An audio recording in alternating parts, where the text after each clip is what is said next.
Time-lapse sequences of a broken New York after a devastating pandemic sweeps through the city.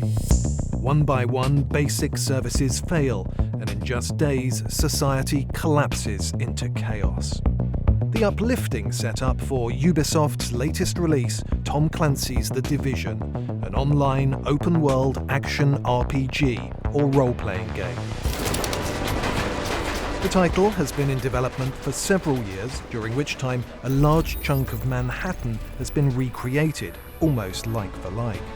The objective? To restore order, investigate the source of the virus, and take back New York.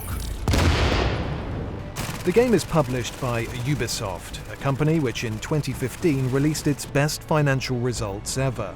For the 2014-15 fiscal year, the company made $1.6 billion, up 45% on the year before, in part thanks to the release of Watch Dogs, Ubisoft's fastest-selling game ever in its first week, and the success of its mobile game Hungry Shark, which achieved 100 million downloads.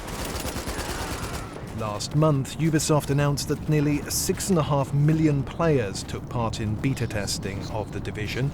That's where gamers get to test the game ahead of its release, to see if there were any bugs that may have been missed.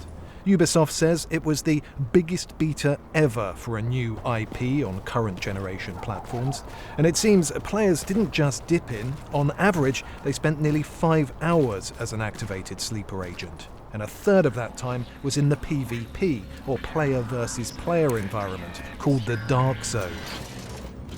Transmissions jammed. Proximity coverage only. A walled-off quarantine section where you can team up with other gamers online to take down enemies. A new agent is joining your team. While it's difficult to predict how well The Division will do, other Tom Clancy titles have been very well received.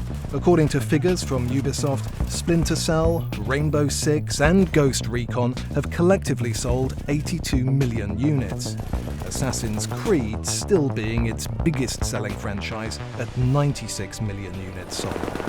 Tom Clancy's The Division is available on PlayStation 4, Xbox One, and PC. Package is secured. Extraction complete.